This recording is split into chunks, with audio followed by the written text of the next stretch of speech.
que tienen un hijo en el alcohol y en las drogas o en la cárcel. Allí hay madres llorando porque sus esposos les pegan, las golpean, las humillan y las tienen abandonadas. Allí hay gente que llora en el altar porque no tienen trabajo, tienen niños, son madres abandonadas, madres maltratadas. Allí hay mucha gente, porque a mí me tocó predicar en el Perú, en una de las zonas más pobres, golpeadas por el terrorismo. Allí hay jovencitas que vieron, y la gente que es perseguida por gente corrupta y por guerrillas, no tienen un policía, autoridades que los defiendan. Ahí solo tienen a Dios. En esa crisis, en esa necesidad, gente que está hasta con las heridas abiertas en el estómago, sangrando. No tienen dinero para sanarse, no tienen quien los ayude, quien los apoye, solo tienen al Dios del cielo.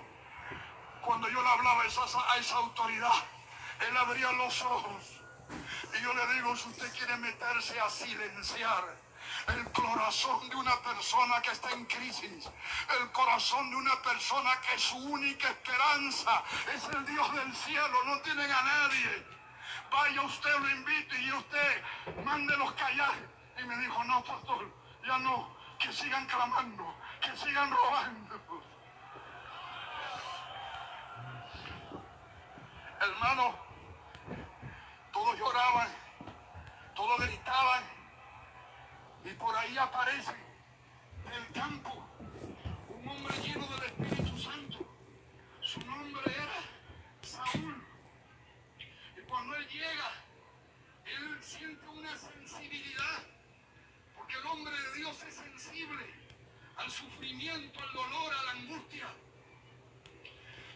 Y se hace notoria la sensibilidad de este hombre, el amor y la empatía hacia los que sufren y piden socorro. Es natural en un hijo de Dios y en un hombre de Dios. Es muy triste ver un mundo de líderes, incluso religiosos, que son totalmente indiferentes ante un mundo que llora, un mundo que padece, un mundo que se pierde a una condenación eterna, un mundo mutilado por los amonitas de la oscuridad. Pero no hay una sensibilidad, no le importa ver millones de gente divorciadas, millones de gente destruida, millones de drogadictos, millones de alcohólicos, millones de fornicarios, de adúlteros, de desviados sexuales, millones de niños traumatizados por abusos sexuales. Son millones, son un montón de millones con sus hogares destruidos. Al oír Saúl estas palabras, el Espíritu de Dios vino sobre él con poder, porque es en los momentos de crisis que desciende el Espíritu de Dios. El Espíritu de Dios es verdad que se manifiesta cuando estamos en las convenciones cantando, alabando, pero es especialmente en los momentos terribles, en los momentos de persecución y de dolor, que el Consolador se manifiesta. Ese es el poder de Dios, esa es la investidura de poder. Y dice que el Espíritu desciende sobre él y él se encendió en ira santa, en celo santo. Él no sintió miedo, él no sintió el deseo de negociar o de transar, porque no era él el que estaba reaccionando, era el Espíritu de Dios en él el que estaba reaccionando. Y muchas veces nosotros en los problemas reaccionamos mal, porque la reacción es de nosotros. Pero el que tiene que reaccionar en las tempestades, en las crisis, es el Espíritu de Dios en nosotros.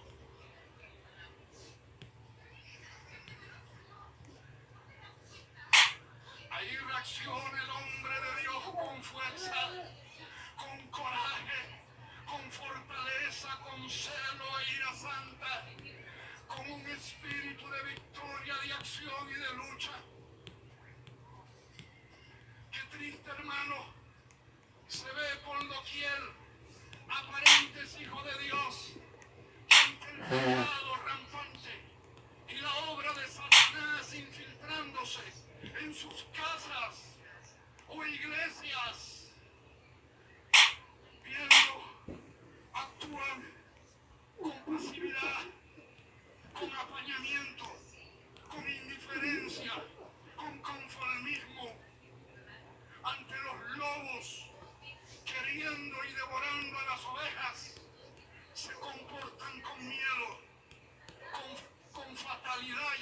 como Poncio Pilato,